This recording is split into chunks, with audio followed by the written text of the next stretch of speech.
I remember the first time I watched The Conjuring. It wasn't in the theater with popcorn and friends. It was alone in the small hours of a rain-streaked night, when the wind seemed to know too much about how to whisper against the windows. To my literature-loving friends, you'll understand what I mean when I say that horror, when it's done right, feels less like a spectacle and more like a confession, a story that peels itself open to reveal how fragile we really are when the lights go out. This film, directed by James Wan, claimed from its first few frames that it wasn't here to entertain us, but to haunt us. And somehow, without a single cheap trick, it managed exactly that. The premise sounds familiar on paper. A family moves into a secluded farmhouse in Rhode Island. The parents, full of that reckless optimism that only comes when life has recently been difficult but hope hasn't died yet. They're ordinary people. 5 daughters, a mother and father with calloused hands and kind eyes, and their new home is supposed to be a fresh start. Yet, within days, the air grows heavier, the nights lengthen, and the house begins to reveal its history not through words, but through scratches, knocks, and impossible smells. We've seen haunted houses before, of course, but this one behaves differently. It isn't just haunted, it's alive, and it knows the family by name. I found myself leaning forward at every creak, feeling like the camera itself had a pulse. Wan's pacing doesn't rush to scare you. It invites you to breathe with the house, to hear its heartbeat. There's a kind of sincerity in the way the story unfolds. It never tells you to be afraid. It simply shows you what it's like to live among shadows that refuse to stay still.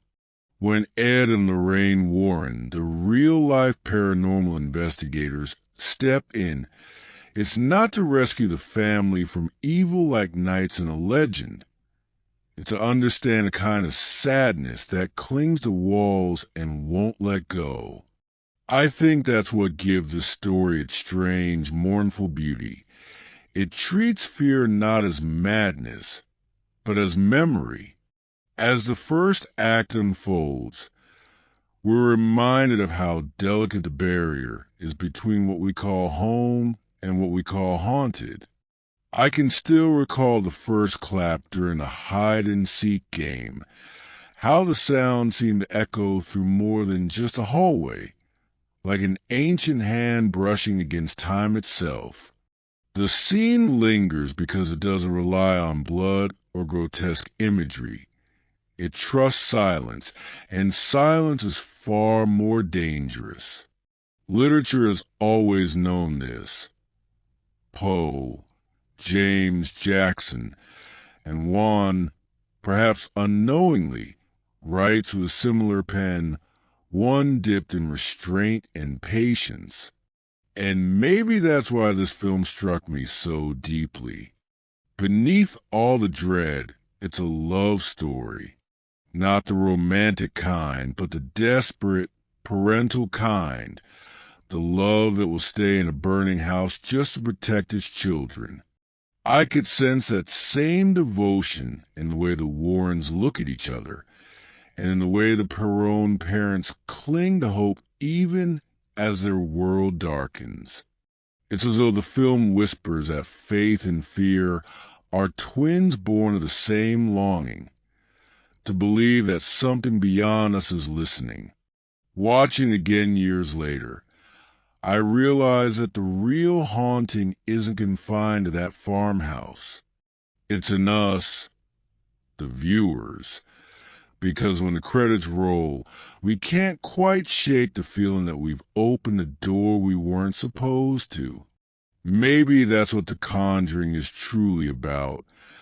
The cost of curiosity, the danger of empathy.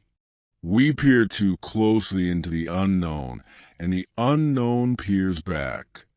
By the end of this opening stretch, the world of the Perrons and the Warrens feels fully formed yet frighteningly incomplete. We sense the house holding its breath, waiting for us to take the next step inside. My dear literature-loving friends, if you're ready to walk further into that darkness with me, hold tight to the edges of your faith and your imagination. What comes next isn't merely a story about ghosts. It's a meditation on how we confront the invisible. And perhaps, as you'll soon see, it's less about what the house wants from the living, and more about what the living awaken in the dead. The first half of the story unfolds like an old folktale rediscovered in a dusty chest. Each scene pulling at some quiet instinct that tells us we already know this fear. We've just forgotten its face. When the Perrons first move into their farmhouse, the world feels deceptively gentle. There's a laughter of 5 daughters running through sunlit rooms, the scent of fresh paint, the hum of optimism you can almost taste. It's that fragile kind of happiness that trembles when you look at it too long. But the first hint that the house is watching comes not with scream, but with a sigh, a door that swings open on its own, a picture frame that falls without reason, a dog that refuses to enter the house and dies quietly beneath the dawn. As I rewatch those early moments, I realize how carefully the film builds its dread from the edges inward. Each night grows just a little darker, each shadow a little bolder. The youngest daughter, April, starts speaking to an unseen friend named Rory. The mother, Carolyn, wakes with bruises she can't explain. The clocks all stop at exactly 3:07 a.m., as if time itself bows to some buried ritual. The basement door, found boarded up since before their arrival, becomes the heart of that unspoken dread. It's not just a basement. It's the throat of the house, and everything the Perrons fear seems to echo from there. James one doesn't rush. He allows the family's confusion to simmer into helplessness, and that helplessness into terror. There's one scene I can never forget, The girls are playing hide and clap, their laughter filling the house like a prayer. Carolyn wanders blindfolded, following the claps, but the hands that answer her aren't her daughters. The moment is quiet, elegant, and utterly merciless.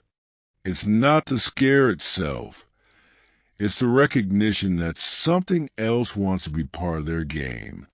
When the candle flickers out and that second pair of hands bursts in the darkness, I remember feeling that sinking cold that only true horror can deliver. The realization that this evil doesn't just want attention, it wants belonging. The movie's first half isn't only about the haunting. It's about disbelief unraveling. The father, Roger, tries to stay rational, as any man trying to keep his family afloat would. But the house doesn't respect reason. The air grows heavier. The smell of rot creeps through the halls. Carolyn begins researching the property's past, tracing its lineage through deeds and deaths that all circle back to a woman named Bathsheba, a name that feels biblical and venomous all at once. A suppose which you lived on the land, accused of sacrificing her own infant to the devil before hanging herself from the great oak by the lake. Her curse, they say, was left behind in the soil. And if you listen closely, the film seems to suggest that the land itself remembers her wrath. There's a kind of rhythm to the family's descent. Nights of chaos followed by mornings of denial. Bruises brushed off, whispers explained away, birds crashing into windows blamed on bad weather. Yet the house never sleeps. It wants their exhaustion. It feeds on it. The children begin waking in the same hours every night, hearing someone call their names from inside the walls. And when Carolyn, desperate and terrified, seeks help from the Warrens, that's when the story's pulse quickens. Ed and Lorraine enter not as saviors, but as witnesses. I love how the film portrays them, not as fearless experts, but as two people who carry the weight of every haunting they've ever studied. Lorraine's empathy, her ability to feel what lingers beyond sight, becomes both her gift and her curse. She senses the presence before she even steps through the door, and the camera mirrors that dread perfectly, drifting through hallways like something unseen is already leading her. Their first night in the Perron home is almost tender in its horror. The family gathers, explaining the inexplicable, and the Warrens listen with the stillness of confession priests. Ed examines the cellar. Lorraine gazes at the lake where Bathsheba's story began. And as the wind rises, the house seems to recognize them. There's an almost ceremonial shift. The haunting grows more deliberate, as the entity knows it's been found out. The first half closes on a note that's as spiritual as it is terrifying. Lorraine sees something the others don't, something by the tree. Her face drains, and for a fleeting moment, she becomes the audience's mirror. She's seen the past bleeding into the present. From that moment on, there's no pretending it's a simple haunting. It's possession. And possession, in Juan's world, isn't about demons. It's about despair taking shape, about grief so powerful it begins to walk on its own. For me, this section of the film feels like standing in a doorway, one foot still in the ordinary world, and the other already trembling in the dark. It's the perfect midpoint between skepticism and surrender. my literature-loving friends, as we step into the story's second half, the question isn't whether the parents will survive. It's whether they'll still recognize themselves when a house is done with them. The second half opens with the uneasy calm that always follows a confession. The Warrens have gathered evidence, recordings, photographs, testimonies. But what they've truly captured is something intangible, a heaviness that clings to them even outside the house. Lorraine, especially, seems marked by what she's seen. When she returns home, her reflection lingers half a second too long in the mirror, as though the darkness followed her. I think that's what makes this stretch of the story so devastating.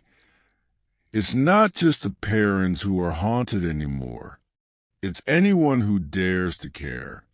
Ed and Lorraine begin preparing for what they call a church-approved exorcism.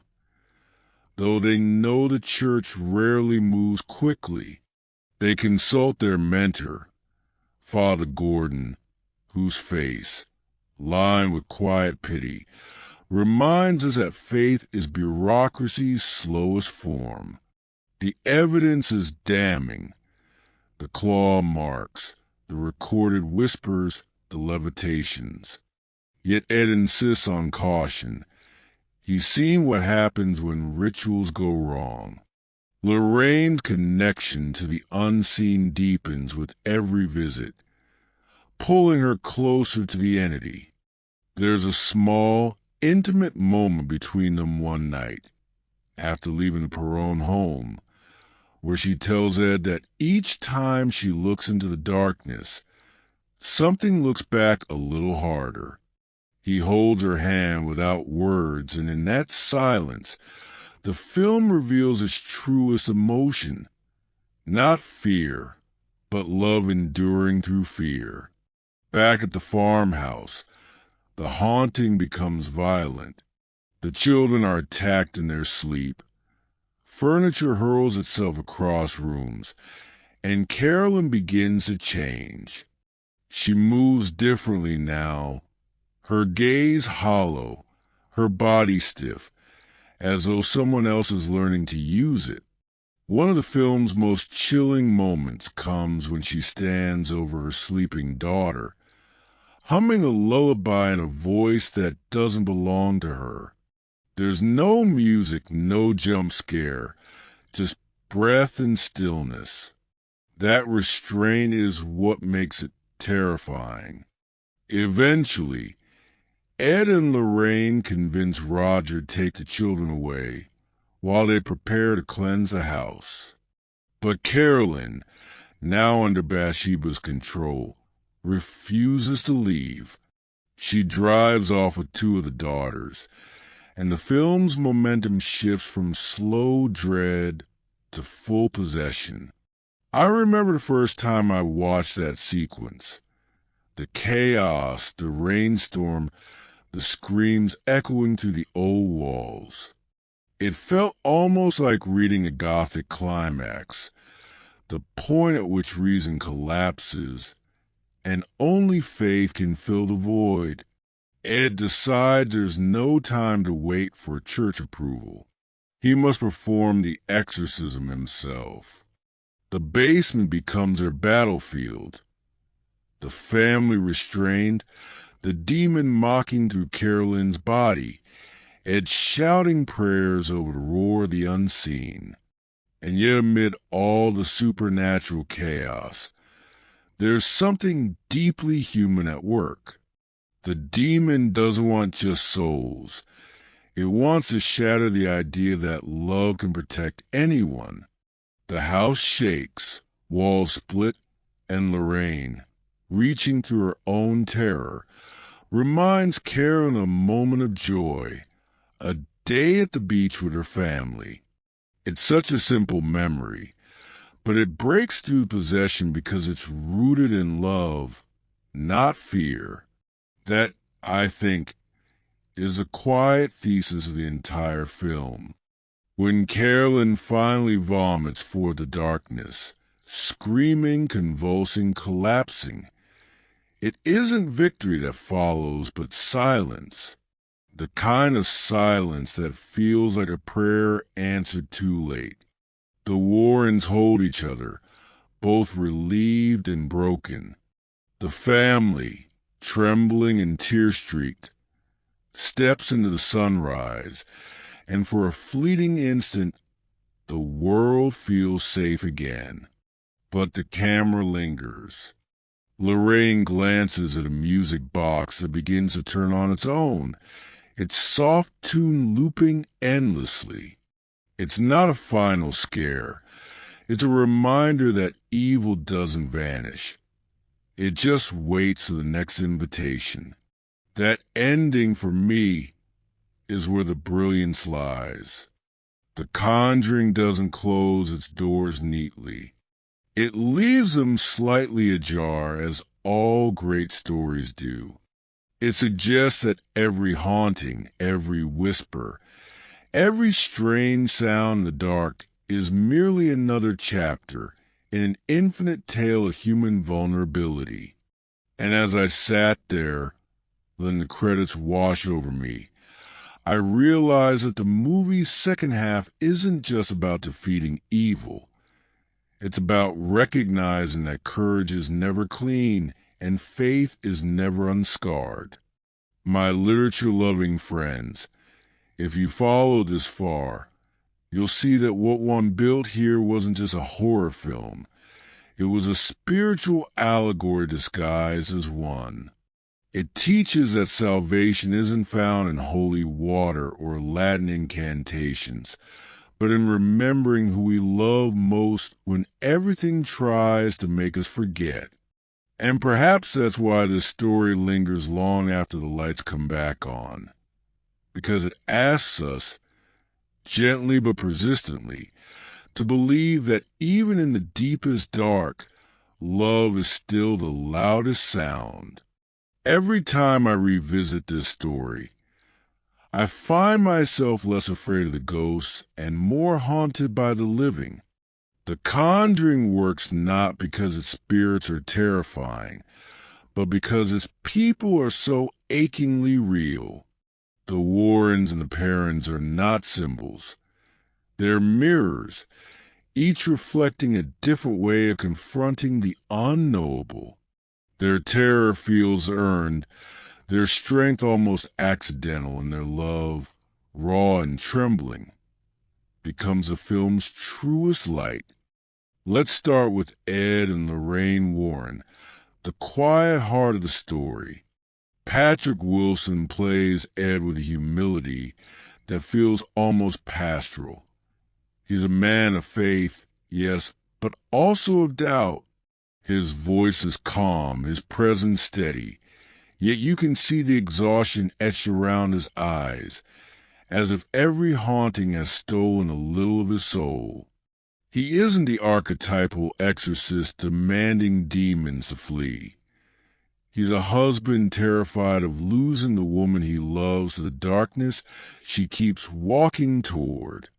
Vera Farmiga's Lorraine, on the other hand, feels like she's carved from candlelight. There's gentleness in her, but also that dangerous curiosity of an empath who feels too much.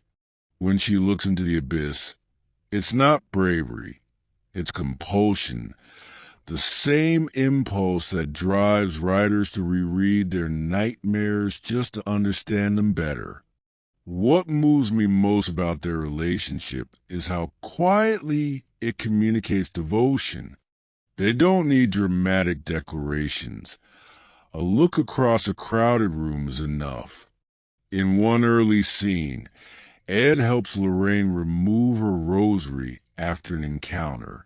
His hands tremble slightly, not from fear of the supernatural, but from fear of what it's doing to her. That's love at its most sacred.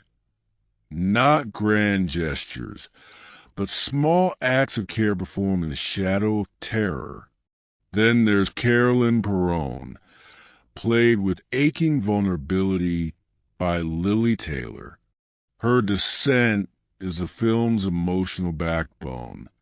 At first, she's a classic mother archetype, hopeful, nurturing, resilient. But as the haunting intensifies, she becomes something almost mythic, the mother as martyr. Taylor doesn't portray her fear as hysteria. It's fatigue, confusion, and a mother's primal instinct to protect. Even in her possession, you can see glimmers of her fighting from within, like a candle struggling against wind. When she screams at Ed to finish the exorcism, it isn't a plea for her life. It's a plea that her children never know what it feels like to be unloved. Roger Perron, by contrast, represents a quiet despair of man who can fix everything except the one thing that matters most. Ron Livingston plays him with understated grace. You can see his helplessness each time he watches his wife drift further from him. His strength isn't loud. It's patient, the kind that survives sleepless nights and empty prayers. His arc, though subtle, mirrors a kind of faith reborn. He begins as a skeptic, ends as a believer, not in God necessarily, but in the unseen bonds that hold a family together. Among the children, it's Andrea, the eldest, who carries the film's subtext of inheritance.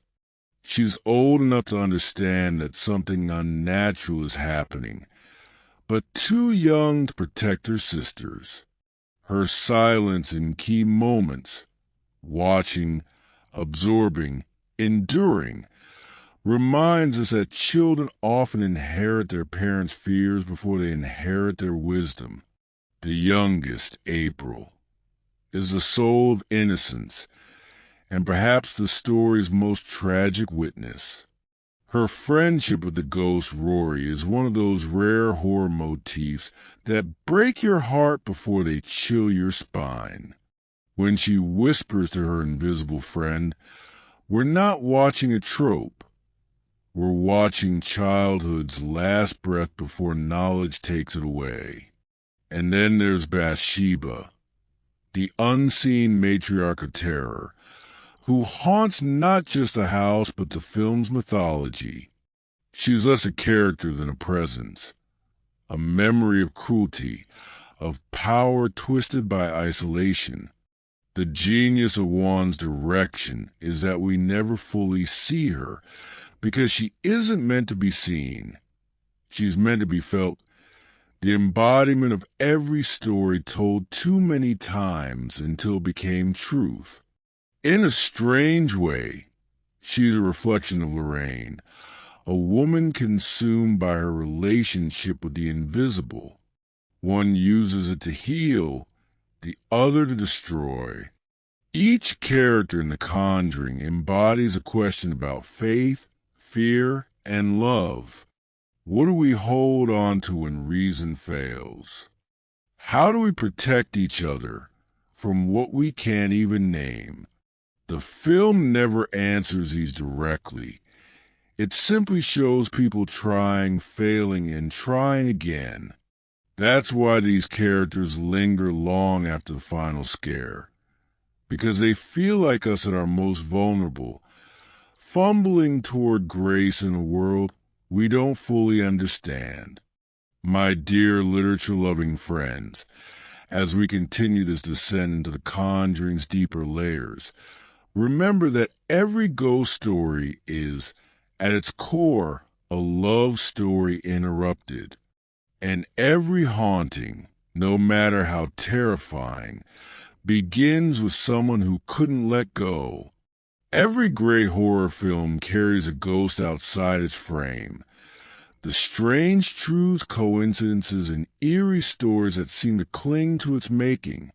The Conjuring, my literature-loving friends, is especially rich in those unsettling details that blur the line between legend and production.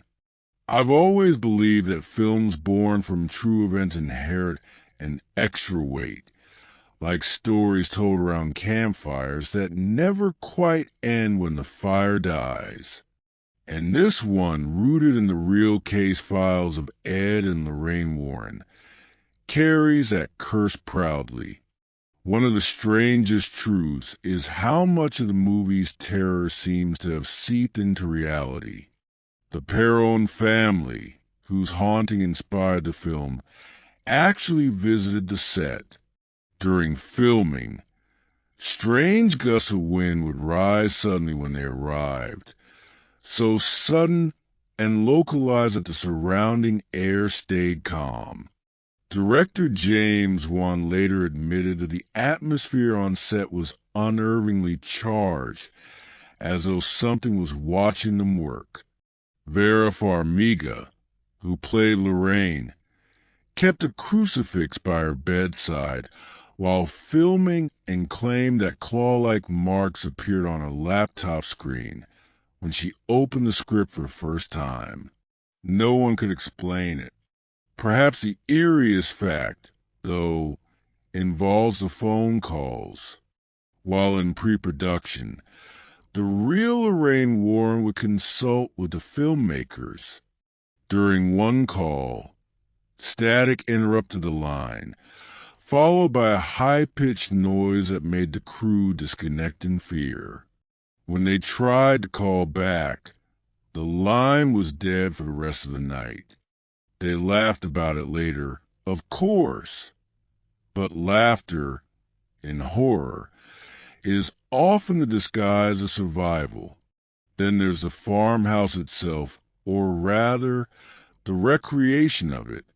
The original Perron home still stands in Harrisville, Rhode Island, and locals often claim that it remains active. During filming, the crew chose not to use a real house, yet they reported power surges, sudden temperature drops, and equipment malfunctions that defied logic. Some even said they felt tugging at their clothes in empty rooms.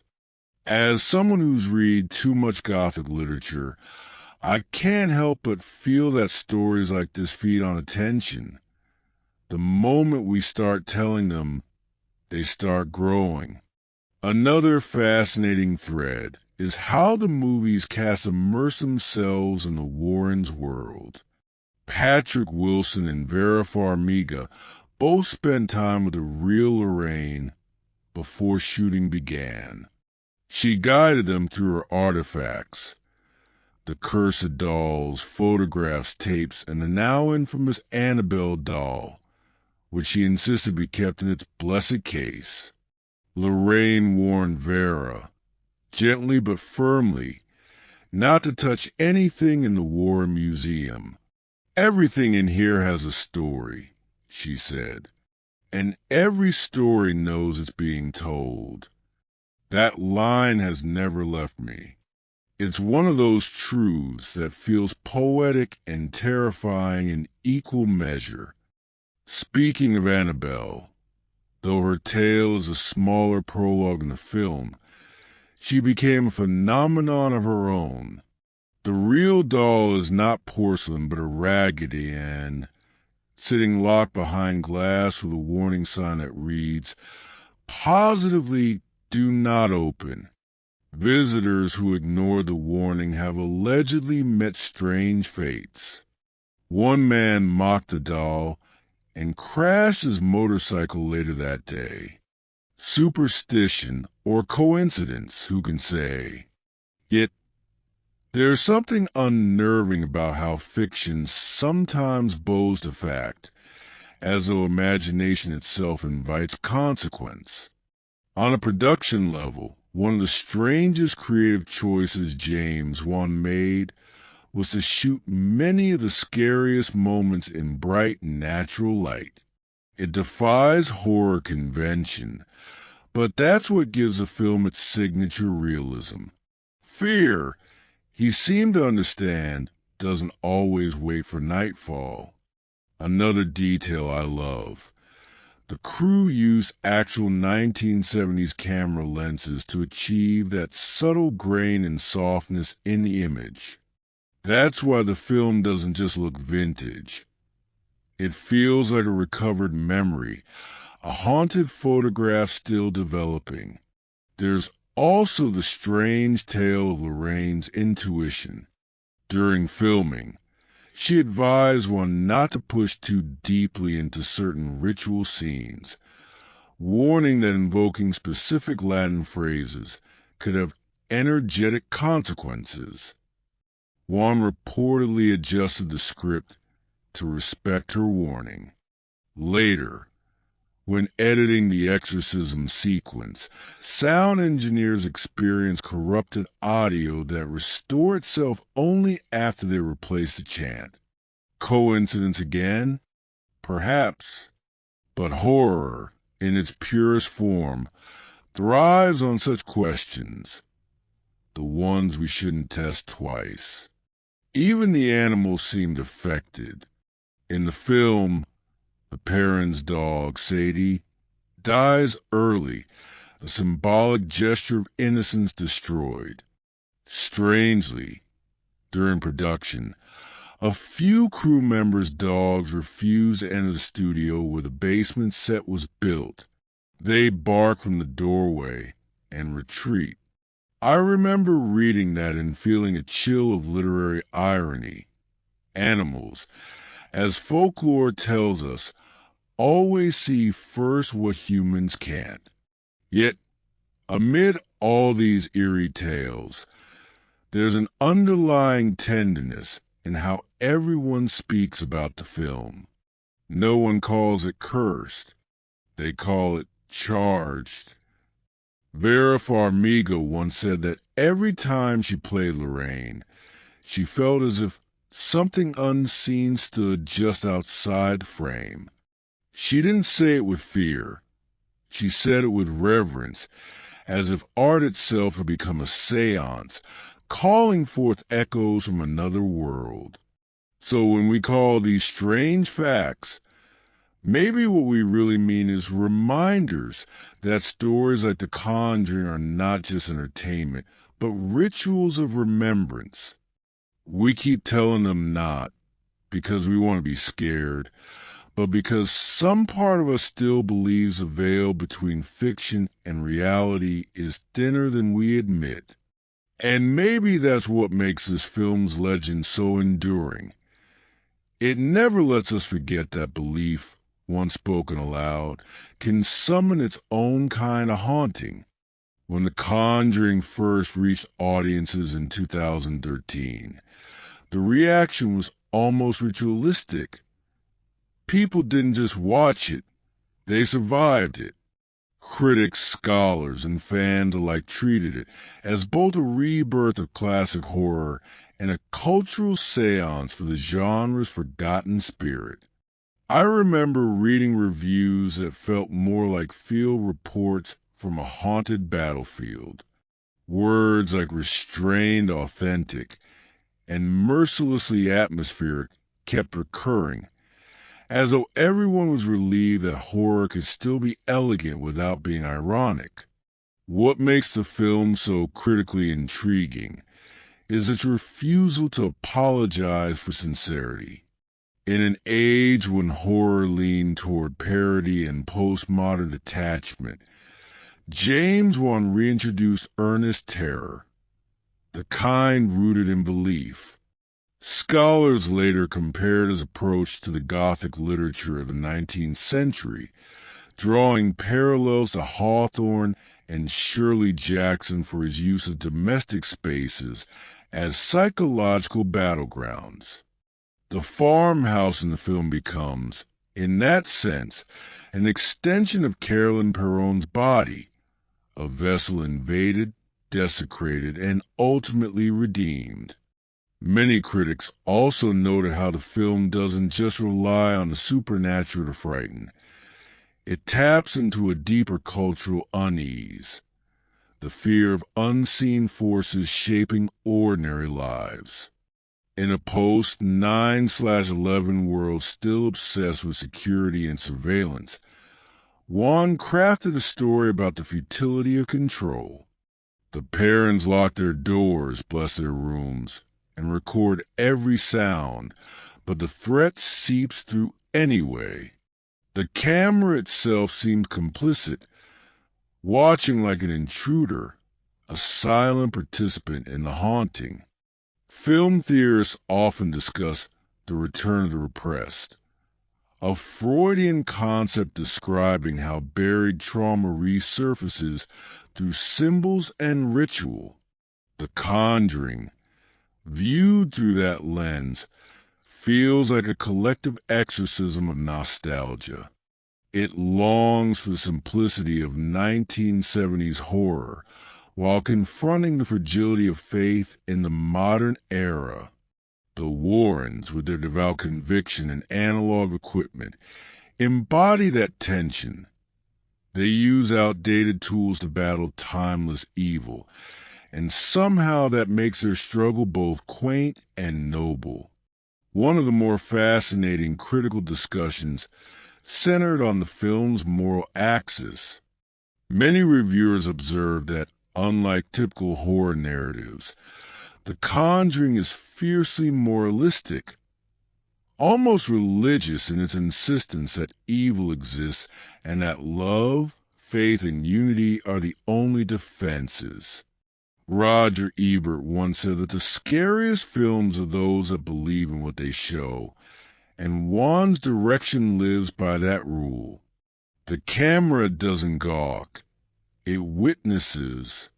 Every possession scene is treated like a tragedy, not a spectacle. Even the violence has reverence. The movie also became a point of scholarly debate regarding its portrayal of women. On one hand, it reinforces the Gothic tradition of the endangered mother, Carolyn as a tormented matriarch, Lorraine as the empathetic medium whose body becomes a conduit of terror. Yet both women subvert that archetype by wielding emotional intelligence as power. They're the film's moral anchors, not its victims. Fear does not silence them.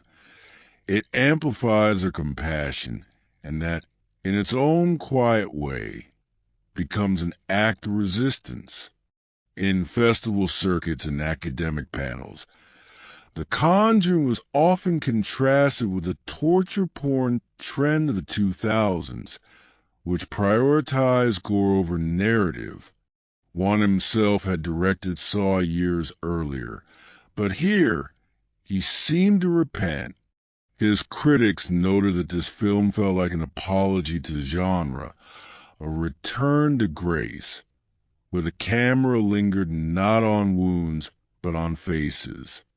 That shift redefined his career and, in many ways, redefined mainstream horror. Then there's a phenomenon that followed. Screenings reportedly caused fainting spells, walkouts, and even church groups hosting discussions about the spiritual risk of watching it. Warner Brothers released a warning in certain countries, cautioning sensitive viewers. In the Philippines, some theaters reportedly brought priests to bless audiences before showings. What other modern movie can claim that kind of reaction? It was as though the world briefly remembered that art could still summon genuine superstition. The Conjuring's premiere at the Los Angeles Film Festival was met with reverent silence. Critics described the atmosphere as haunted. James Wan didn't gloat. He thanked his cast and mentioned that his goal was simply to tell a ghost story the way people used to tell them. That line stuck with me. It's not nostalgia. It's resurrection. He was reviving horror. He was reviving belief. Over the years, the film's legacy only grew, spawning an entire universe of spin-offs and sequels, yet none carry the same weight. Maybe because this first entry was still uncertain of its own mythos. It trembled with sincerity, with awe. That's why scholars keep returning to it. It's not a perfect film, but it's a true one. It believes that evil exists, that faith matters, and that stories told honestly can still cast shadows across the soul. So when I think of The Conjuring and the landscape of modern cinema, I don't just see a horror film. I see a cultural event, a reminder that fear, when stripped of irony, becomes something almost sacred. My dear literature-loving friends, as we move next into its world production and artistry, remember this. Every great haunting begins with belief, and belief, as this film shows, is the most dangerous kind of magic. There's a particular fascination, my literature-loving friends, in how The Conjuring came together behind the camera, a blend of precision and superstition, of artistry and instinct. Every frame feels as though it's been measured not just by lenses and light meters, but by the collective heartbeat of everyone who dared to believe in its haunting. When James Wan began shaping this film, he wanted to return to an older grammar of fear, one built on stillness, shadow, and suspense, rather than cheap jolts.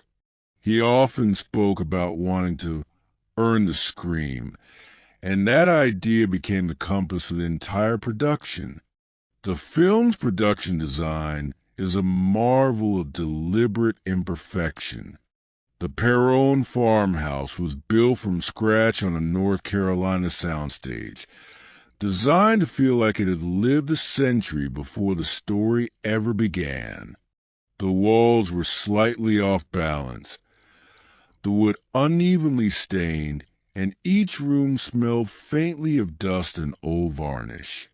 Set decorator Kate Guancy even hung real, time-worn family portraits sourced from estate sales, some with faint water stains and cracks, details that the camera would never focus on directly, but which fed the atmosphere with invisible truth. This is what I love most about thoughtful filmmaking, the faith that even unseen authenticity finds its way into the image. James Wan also insisted on long takes and controlled camera movement. He avoided rapid cuts, instead favoring slow pans and creeping zooms that mimicked the patient gaze of an unseen watcher. The cinematographer, John R. Leonetti, used a muted, almost sepia palette to evoke the warm gloom of 1970 photography. Think Polaroids left too long in a drawer. The lighting was designed to mimic candle glow and moonlight, allowing darkness to feel textured rather than hollow. Leonetti once said he wanted the shadows to breathe, and somehow they do. Sound design played its own ghostly role. Every door creak, whisper of wind, and faint thump beneath the floorboards was layered and re-recorded for precision. One sound engineer confessed that they occasionally left accidental noises, footsteps, faint murmurs. They felt appropriately unnerving. These weren't scripted, yet they felt like gifts from the film's unseen collaborator. Coincidence? The production even recorded ambient sound from an old farmhouse in North Carolina at midnight, to use as a subtle undercurrent throughout the film. That haunting hush isn't just sound, it's atmosphere distilled. Another fascinating fact lies in the way the cast interacted with the set. During intense scenes, Vera Farmiga preferred not to break character between takes, choosing silence or prayer to keep the emotional charge alive. Patrick Wilson brought his own rosary to the set, and the two often spoke softly about the real Warrens' work between shots. Their on-screen chemistry, that sense of shared faith and calm amid horror, seems to come directly from that reverent approach. Even the crew couldn't escape eerie coincidences. On multiple occasions, production equipment malfunctioned specifically during scenes involving the exorcism sequence. Cameras refused to record, boom mics picked up static, lights dimmed inexplicably. Once, during a playback review, an editor claimed to see a faint silhouette in a frame that hadn't been present during shooting. The footage was examined, adjusted, and re-exported, yet the ghostly outline persisted in one version. They quietly deleted it. No one wanted to talk about it again. From a logistical standpoint, The Conjuring was a remarkably disciplined shoot, just 38 days, with a modest $20 million budget. But the craftsmanship makes it feel much grander. One relied heavily on practical effects, wires, magnets, pulleys, and old-school rigs to move furniture and doors. CGI was used sparingly, only to blend transitions or enhance shadows. The famous wardrobe scene, for instance, used hidden hinges and compressed air rather than digital magic. That's why the fear feels tactile. You can almost smell the wood, hear the scrape, feel the air move. A delightful irony of production is that despite its darkness, the set was filled with laughter between takes. Crew members later recalled how Wan's calm, playful energy balanced the oppressive mood. He'd hum classic movie themes, sometimes The Exorcist, sometimes Jaws, before calling action. It became a ritual that made the fear feel like a shared art rather than a burden. And of course, there's a lore that follows. Cast members reporting sleep paralysis during the shoot, Vera's hotel room phone ringing at 3:07 a.m., the film's witching hour, and mysterious fire that broke out in the hotel production office one evening, destroying only the script storage shelf while leaving the surrounding papers untouched. The fire department never found a clear cause. Looking back, I find it poetic how so much of The Conjuring's magic comes not from elaborate effects or grand spectacle, but from belief in the story, in craftsmanship, in fear as an art form. The crew built a world that looks haunted because they treated every nail, curtain, and flicker of candlelight as sacred. Maybe that's why the film still feels alive after so many years, because it was made not just with skill, but with a trembling kind of faith. Every time I revisit this film, my literature-loving friends, I'm struck by how its sense of place feels like a living, breathing presence, less like a backdrop and more like a haunted consciousness that frames every movement. The setting is the film's greatest illusion. It persuades us that fear doesn't just visit, it inhabits.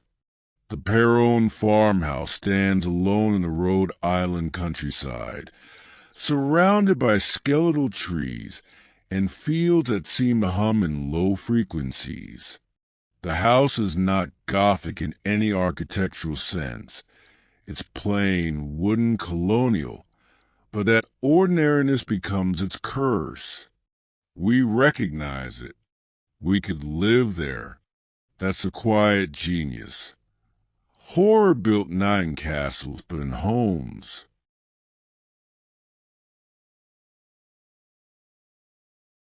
Inside, the house is arranged like a labyrinth of memories.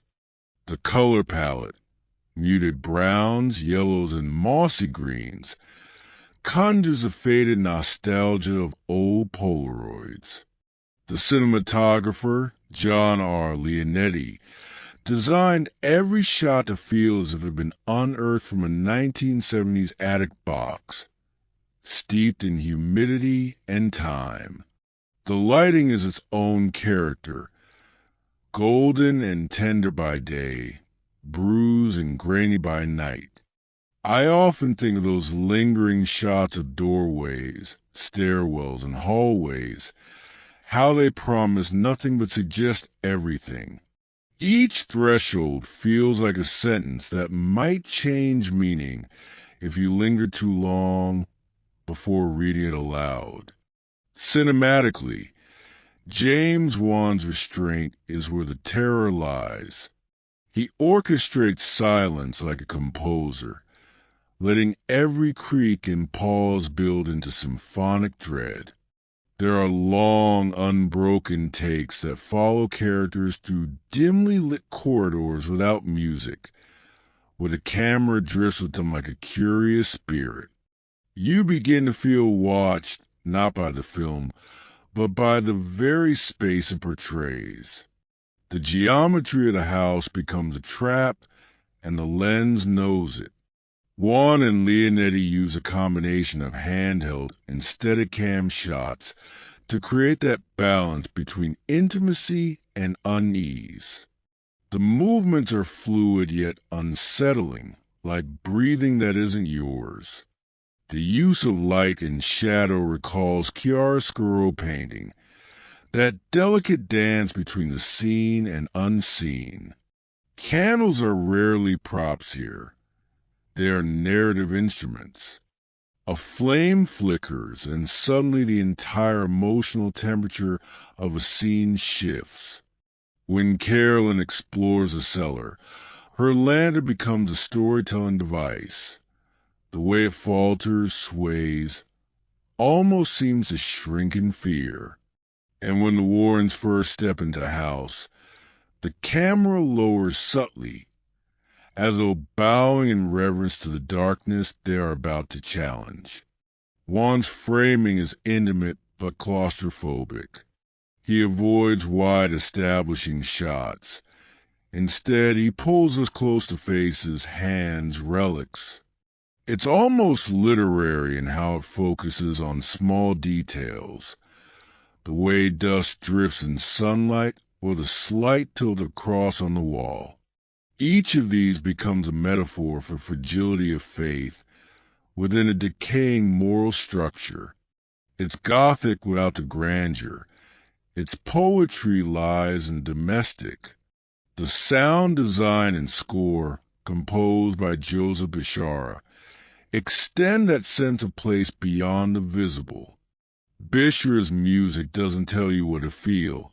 It hovers just outside comprehension, a collection of whispers and distorted strings. There's one recurring motif, almost a groan, that feels like the house itself exhaling. The score doesn't intrude, it stains. When silence falls, it's the kind that tightens the skin, making you painfully aware of your own heartbeat. The rural Rhode Island exterior scenes are filmed with an almost romantic melancholy. Mist clings to the fields at dawn. Sunlight filters through bare branches like hesitant grace. Nature itself becomes complicit in the haunting. Even the lake near the farmhouse feels predatory, a still mirror waiting to swallow sound. I remember how the first time I saw it, I thought, this isn't a setting, it's an elegy, a lament for safety, for innocence, for the illusion that home means protection. Cinematically, one is indebted to the greats, Friedkin, Kubrick, and even Bergman. But what makes his aesthetic distinct is how he merges that filmic lineage with emotional sincerity. He doesn't mock the tropes. He polishes them until they shine again. The camera moves with reverence. The pacing allows for reflection, and the mise-en-scene becomes an emotional map. Each room holds its own memory, each shot its own theology of fear. The wardrobe, wallpaper, and furniture all echo the theme of containment. The characters are surrounded by history, unwanted inheritance. The floral prints on the walls, once cheerful, now look like they're rotting from within. The film subtly desaturates colors over time, mirroring the family's psychological decay. By the final act, even the daylight feels sickly, tainted by what the house has absorbed. I once read the production team rubbed dust and ash into the set's wooden beams before shooting, to give the illusion of age and breath. It worked. The farmhouse feels older than the story, as if it had already endured centuries of whispered names and unspoken regrets. And when we finally step outside with the Warrens, there's no relief, only the unsettling knowledge that the landscape itself remembers. In essence, the setting of this film is a mere backdrop. It's confession, punishment, and participant. It invites us into its quiet, sunless poetry and never truly lets us leave.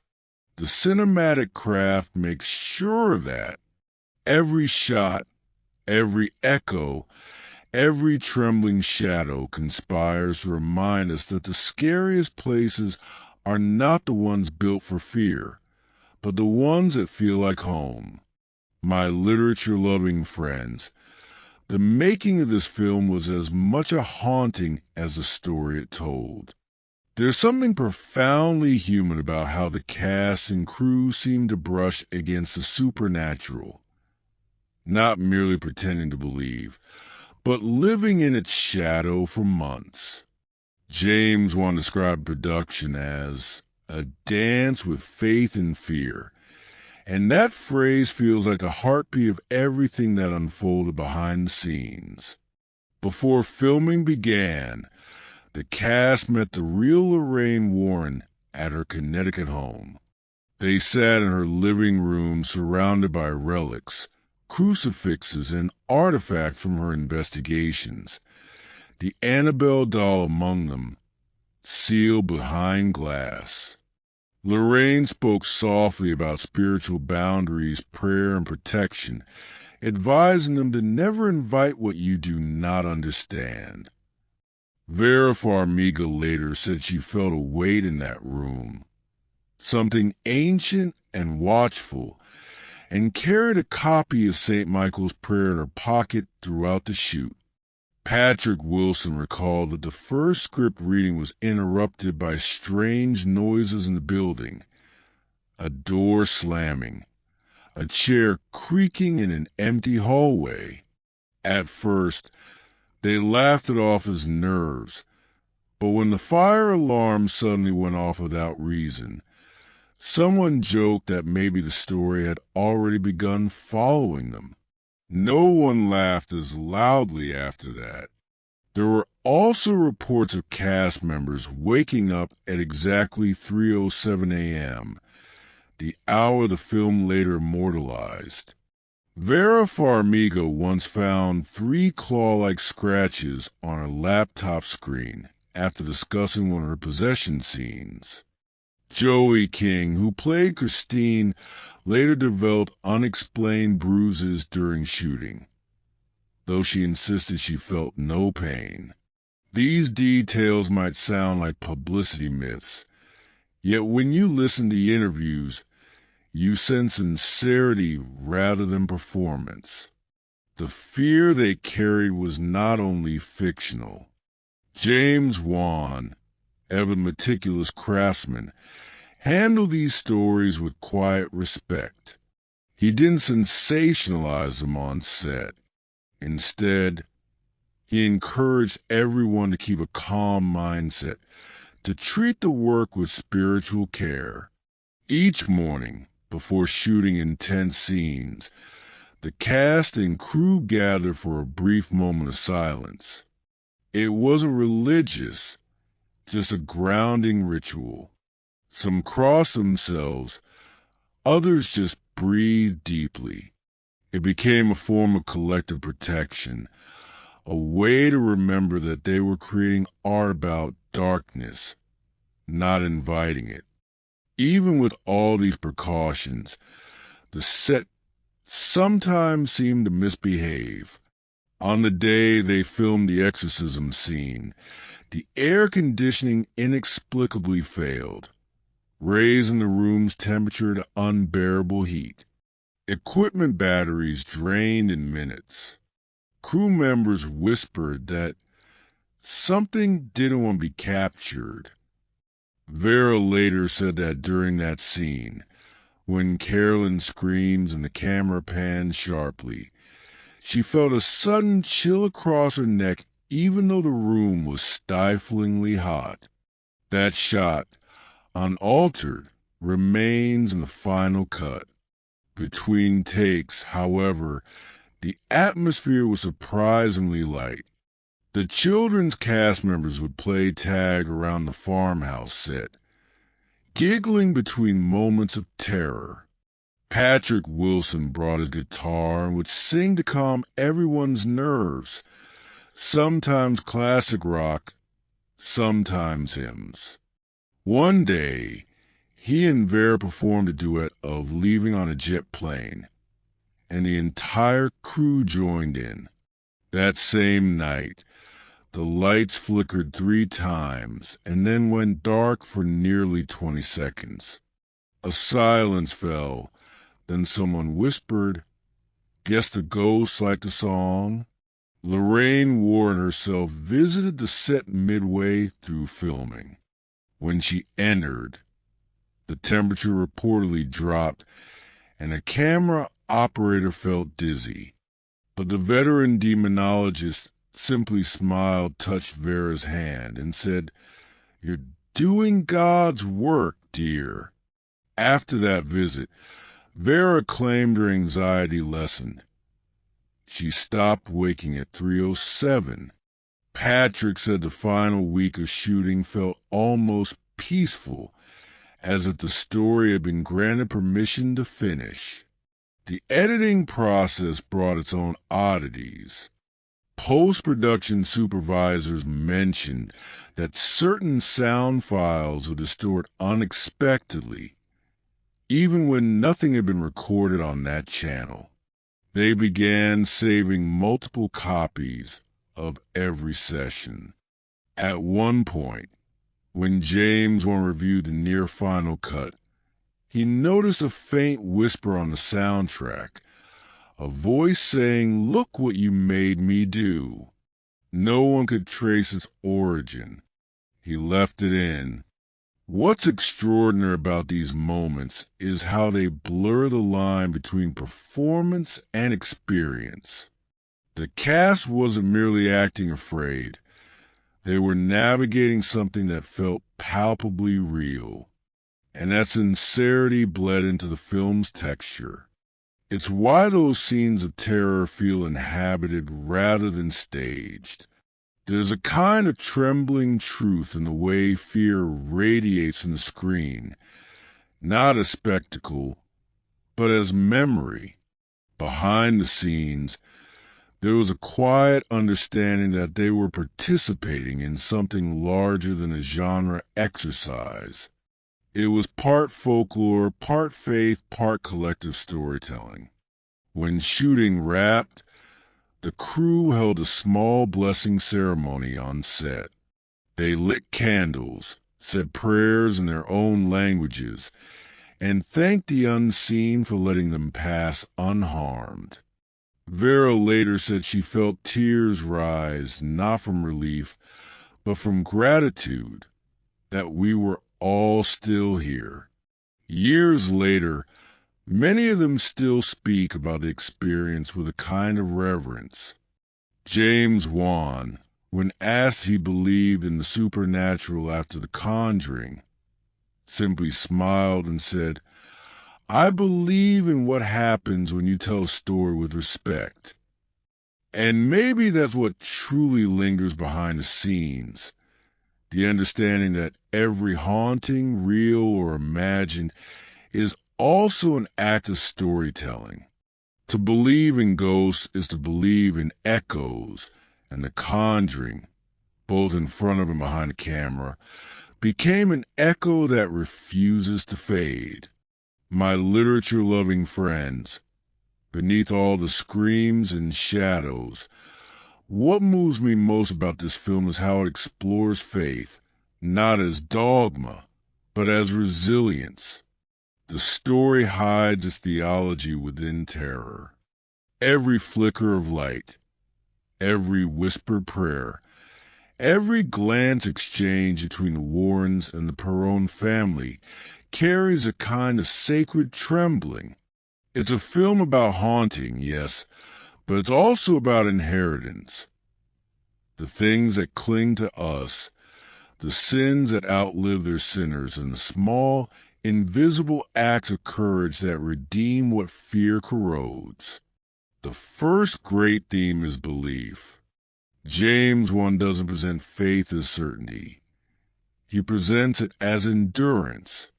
The Warrens do not wield their crosses like weapons. They clutch them like lifelines.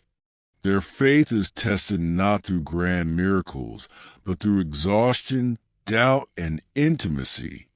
When Ed places his hand over Lorraine's trembling one, it isn't just love. It's theology enacted through touch. The film tells us that belief, at its most human, is not a shield from evil, but a choice to keep walking through it. Then there is the theme of motherhood, which pulses through the story like a prayer. Carolyn Perron's descent into possession isn't just horror. It's tragedy rooted in maternal guilt and fatigue. The entity that consumes her feeds on her sense of failure, her fear of not protecting her children. It's as though the film asks, what happens when the sanctuary of motherhood becomes a battlefield? Lorraine, too, mirrors this question. Her own daughter's safety weighs on her like invisible armor. Both women are bound by the same terror, the vulnerability that comes from loving too much. Family, too, becomes a symbol of spiritual architecture. The parents' house may crumble, but their bond does not. Each scream, each sacrifice, each whispered plea for help becomes an act of communion. The haunting becomes a metaphor for fractures that appear in every family. The unspoken griefs, the generational burdens, the ghosts we don't talk about but still carry. And just as in literature, redemption arrives not through exorcism alone, but through recognition. The moment they name the darkness, they begin to heal. Light and dark are the film's visual theology. The candle flame against the void, the faint glow of a crucifix in the cellar. These are more than aesthetic choices. They are the symbols of persistence, of meaning flickering against nothingness. The darkness doesn't merely represent evil. It stands for the unknown, the subconscious, the places within us where fear nests quietly until disturbed. The light, fragile and mortal, becomes an act of defiance. One could also read the film as a parable about truth and skepticism. The Warrens navigate a world that distrusts them, where belief in the unseen is ridiculed, and yet their work is a kind of literary allegory, a confrontation between Enlightenment rationalism and spiritual mystery. The Conjuring, in this sense, feels like a ghost story retold for an age that thinks it has outgrown ghosts. Its message is humbling. Knowledge may illuminate, but it cannot banish everything that stirs in the dark.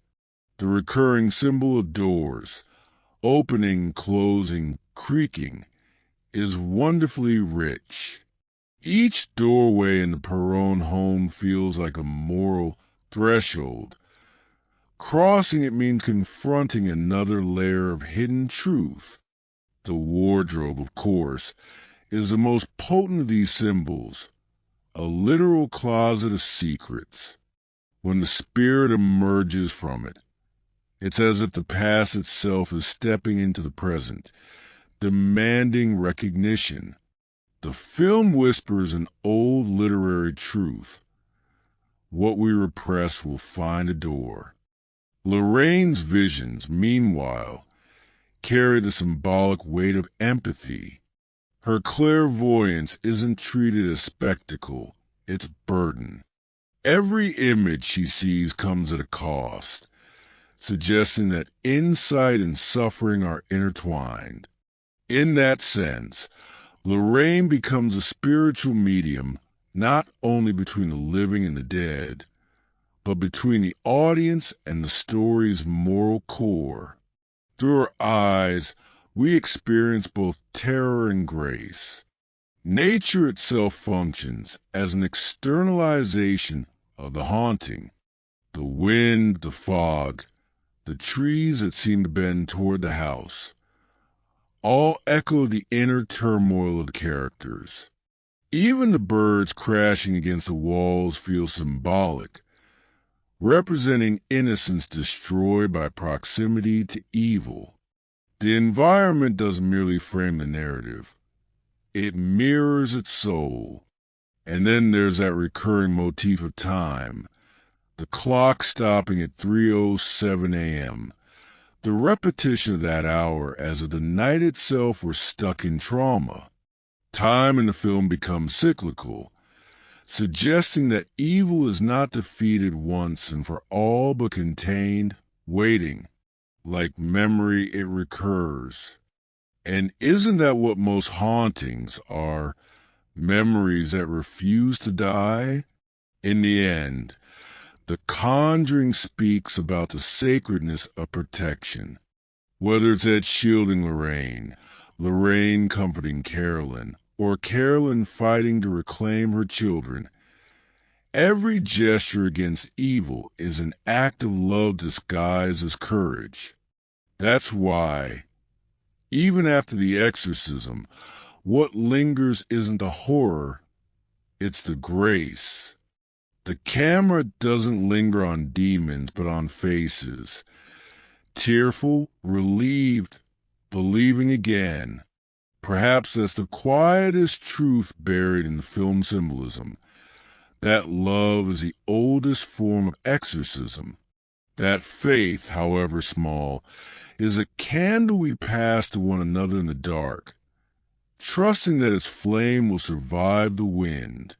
And when the house finally falls silent, we feel not victory, but gratitude, that even in a world of shadows, light still chooses to return. My literature-loving friends, what fascinates me most about this film is how craftsmanship and restraint created something enduringly terrifying. James wanted to reinvent horror. He refined it. He drew from the oldest cinematic grammar and reshaped it into something classical yet intimate, quiet yet unrelenting. Every shot feels as if it's been composed with both reverence and rebellion, with a filmmaker who knows exactly how much to show and, more importantly, how much to withhold. Juan's direction embraces an almost literary patience. The pacing is deliberate, building tension through rhythm instead of chaos. He avoids quick edits, preferring long takes that allow dread to unfold naturally. The camera becomes a ghost itself, hovering, observing, waiting. It glides through hallways like breath, turns corners with hesitation, lingers on faces just long enough for fear to bloom in the eyes before the audience even sees the threat. Its visual storytelling has empathy. The lens feels what the characters feel. John R. Leonetti's cinematography enhances that mood through compositional balance. Each frame feels like a painting, with deliberate asymmetry that unsettles the viewer.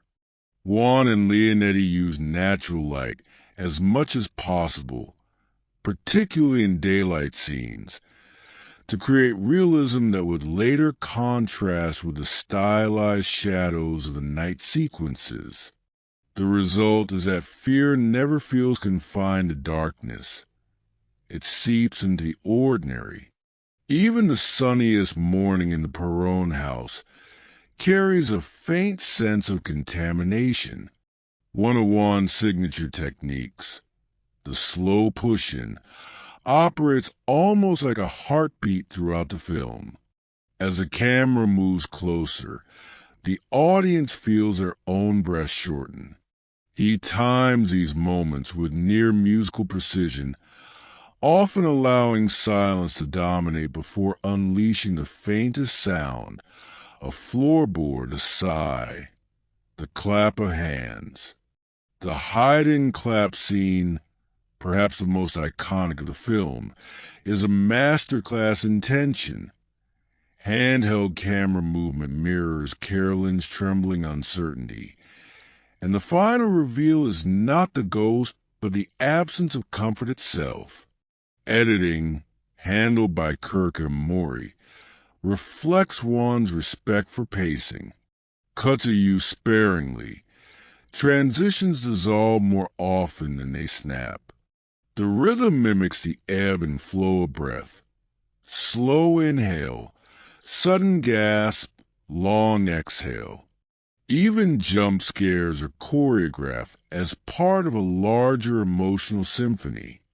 Nothing feels arbitrary, and that is what makes the film's terror linger beyond the frame.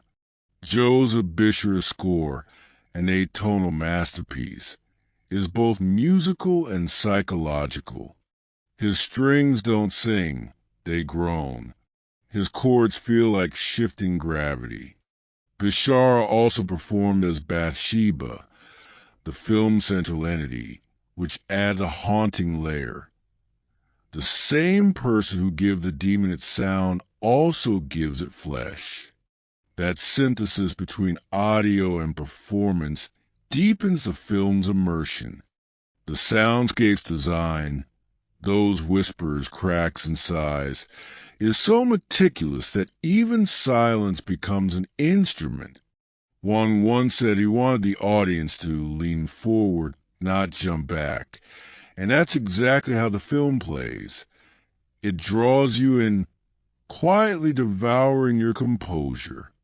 Practical effects dominate over digital ones, a choice that grounds the fear in physicality.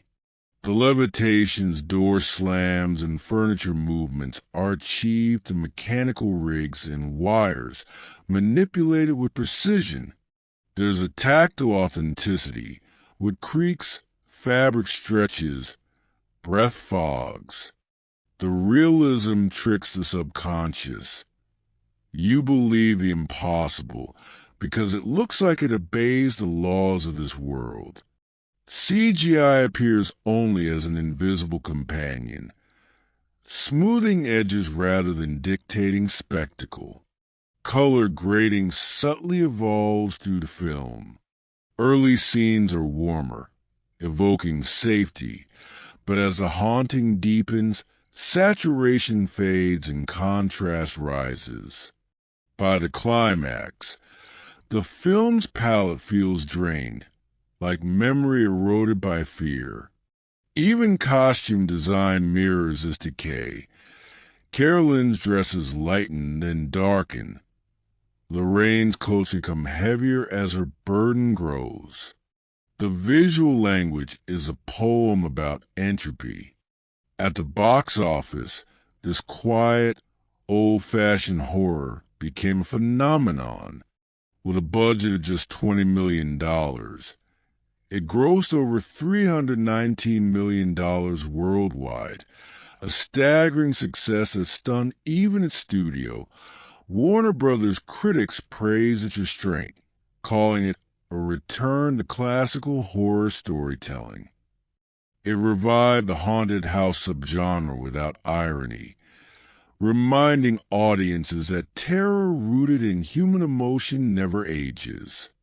The film's financial triumph also proved something rarer, that sincerity still sells. But beyond numbers, its legacy is measured in tone. The Conjuring redefined what modern horror could be: earnest, spiritual, atmospheric. It birthed an entire cinematic universe, yet remains the purest expression of Wan's philosophy. Fear not as violence, but as intimacy. He treats horror like literature, structured, rhythmic, symbolic. And perhaps that's the ultimate triumph. The film's techniques, from its lingering shots to its symphonic silence, embody the very thing it depicts: presence. Like the spirits haunting the Perron family, The Conjuring never truly leaves. It lingers behind the eye, whispering softly in the dark, reminding us that the most terrifying stories are the ones told with patience and love. My literature-loving friends, what endures most in this haunting isn't only the terror, it's the tenderness of its cast. The performances breathe conviction into the film's mythology, making us believe not in ghosts, but in human fragility.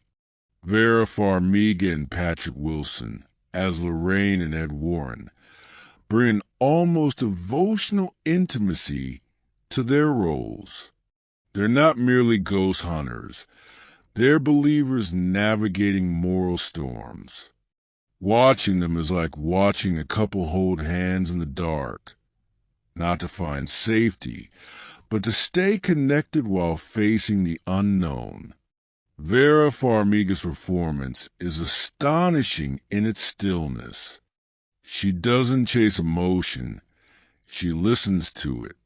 Her eyes carry the weary compassion of someone who's seen too much but refuses to lose hope. There's a quiet spirituality in her portrayal, as though Lorraine's clairvoyance is less about power and more about empathy.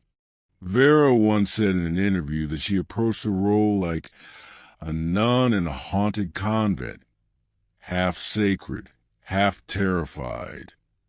You can feel that tension in every scene, particularly when she witnesses the mother's possession. Her face doesn't show fear. It shows heartbreak, as if witnessing the distortion of love itself. Patrick Wilson, meanwhile, grounds the film in humanity. His Ed Warren is not a stoic archetype, but a deeply feeling man who wrestles with his role as both protector and skeptic. Wilson reportedly spent time with Lorraine Warren before filming, studying the Warrens' archives and their rhythm as a couple. In interviews, he spoke about how much he admired their faith, not necessarily in the supernatural, but in each other. That chemistry translates beautifully on screen. Their warmth makes the darkness feel heavier, because it threatens something purer. Lili Taylor, as Carolyn Perron, delivers a performance so physical, so emotionally raw, that it anchors the entire horror in maternal anguish.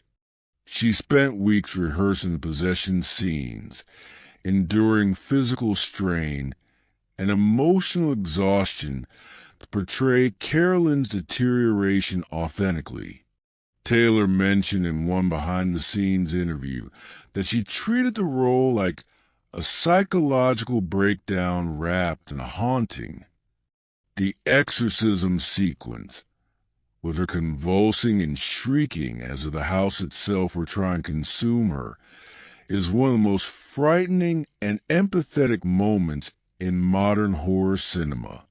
Ron Livingston, playing Roger Perron, offers quiet counterbalance, a father caught between disbelief and desperation. His performance works precisely because it never becomes heroic. It remains recognizably human. He is the audience's mirror, asking the questions we would, trembling where we might. The children's ensemble deserves particular praise. Joey King, Mackenzie Foy, Shanley Caswell, Haley McFarland, and Kyla Deaver form the emotional core of the film. Their interactions feel unscripted. Those sibling squabbles, shared glances, whispered fears. Joey King recalled how James once directed them not to act scared, but to feel confused. That subtle instruction gave their performances honesty.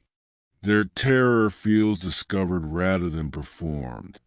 Off-screen, the cast spoke openly about their eerie experiences during production. Vera Farmiga revealed that she avoided taking the script home, fearing it might bring bad energy with it. Patrick Wilson laughed off a few unexplainable sounds as trailer, but admitted later that the film left a spiritual residue.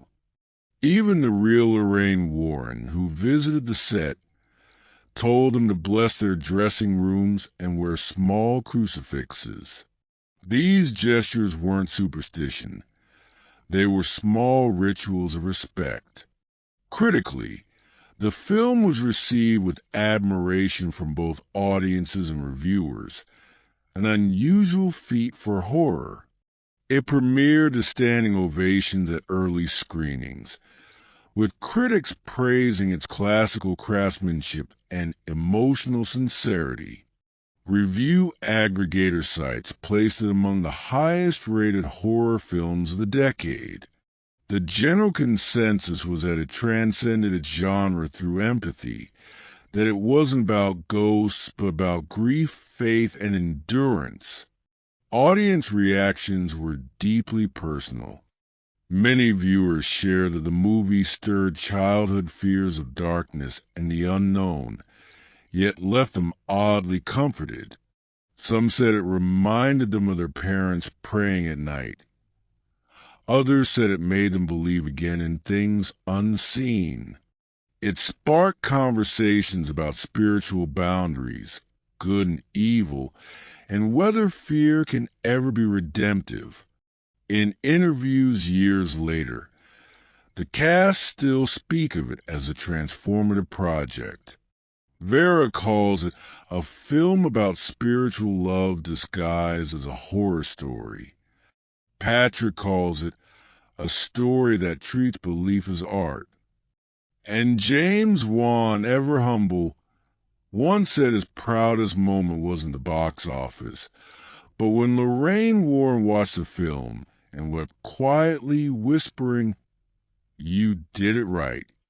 And perhaps that's the secret to why the performances linger long after the credits roll.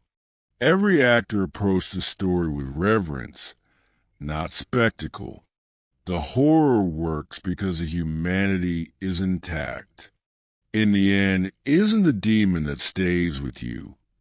It's the faces of those who survive, trembling yet steadfast, bathed in light they refuse to let go.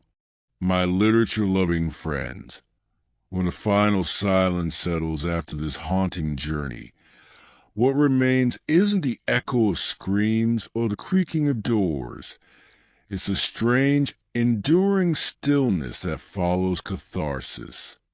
Every viewing of this story feels like lighting a candle in a house that still remembers its shadows. It lingers not because of the ghosts, but because of how sincerely it treats belief in love and faith, in unseen forces that shape the way we endure.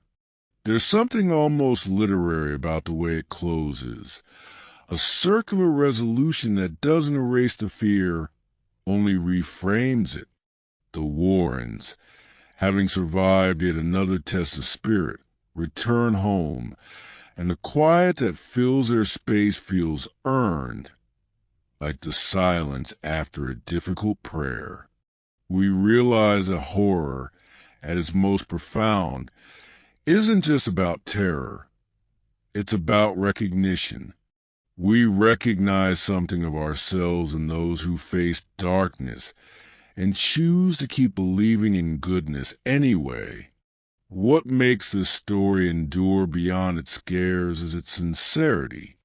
It never mocks the idea of faith, nor does it glorify fear. Instead, it treats both as human conditions, inevitable companions in our search for meaning. There's something comforting in that balance.